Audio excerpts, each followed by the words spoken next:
Mtoto kugua mara kwa mara sio jambo la kawaida, hapana.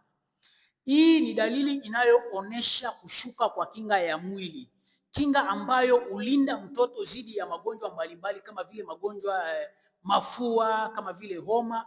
Kinga hii ikishuka, ndio pale ambapo utakuja kuona mtoto wako anakuwa anaugua mara kwa mara.